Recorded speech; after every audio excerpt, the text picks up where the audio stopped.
Good morning, guys. This is going to be a really quick video. This is Chris from NorCal Spas. Excuse me. We have a older jacuzzi. Let me see here. We have a 2007 jacuzzi. I'm sorry, a 2008 Jacuzzi J465. Now, this is a beautiful hot tub. These were made really, really well. The age on these spas, in my opinion, doesn't really matter. You can go through and replace certain things on them, pumps, heaters, that sort of thing.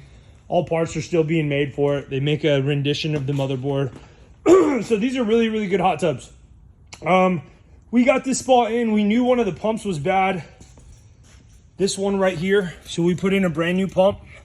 We noticed some water damage on it. So we thought, maybe, the pump is bad. Maybe it's shot. I still got to bolting it up. But what we did notice is a lot of water on the ground this morning. So clearly, there's a leak in the hot tub.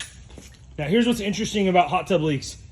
If you notice, it doesn't look like it's gone down at all, right? Maybe a quarter of an inch. Look at all this water on the ground. That's a lot of water. At least it looks like a lot of water. Water kind of hits and spreads out.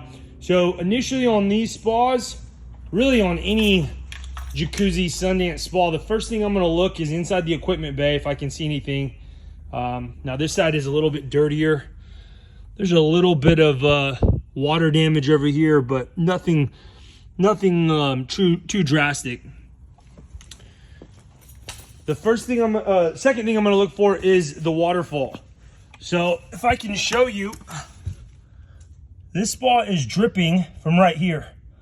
Now we block these spas up. We try to get them as level as possible. There is no way to start finding a leak without blocking them up. So we put them on 4x4s. So I noticed, some of this foam, it's a little orangish, a little bit of mold, not anything we can't clean up and get rid of, not that big a deal. I turned the hot tub on and ran it. There's no waterfall on the leak. There's no leak on the waterfall at all, okay? So then you gotta start taking off siding. What we did find is that the previous customer hadn't told us. They'd already started digging around here. We found the leak. So we didn't dig this out. Customer did. And that's probably why they sold us the spa. They probably looked at this and said, oh man, this is gonna be a big one to replace. Now this is actually gonna be a really easy fix. You can see all that water. But over, a couple drips over the course of a day now, I think it's had water in it, is gonna lead to that big puddle we see.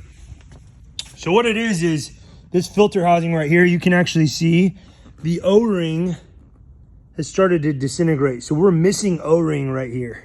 And it's a really big O-ring. So they probably said, you know what, let's just sell this to the hot tub guy and let him deal with it. I am going to go ahead and repair this. And again, this is a lot easier of a repair than you might think. But I wanted to do this video just because I get people all the time, they say, oh yeah, I got water coming out of the front of the hot tub. Must be leaking from the front. Or I got water coming out the back of the hot tub. Must be coming from the back. When in fact, we got barely any water over here and it's coming from right here. And actually, this isn't even from this spa, this is from another hot tub. So realistically, we have no water right here and the leak is coming from here. So what happens is water hits that plastic pan on the bottom and it goes to it hits this plastic pan, it hits the foam, it goes to the path of least resistance. Okay, so it goes to the lowest point and it'll trickle out. It'll just find its way out. Really good hot tub. We got a new pump in it. We're gonna refurbish it. We're gonna make this thing look and run new. We got some new headrests on it. We've got new O-rings and new diverter valves. Everything works and runs beautifully on the spa, especially since we just put that pump in. But of course, we got to take care of this leak. And I'm gonna go ahead and do that now. I'll post another video update of how we repair that, how simple it is, how cheap and cost effective it is. And I'll post that as an updated video, okay? Be careful, just because the spa is leaking, you cannot just assume. You gotta block it up. You gotta follow the water, follow the trail. And typically it's not too hard to find once you do that, okay? Let me know if you guys have any questions.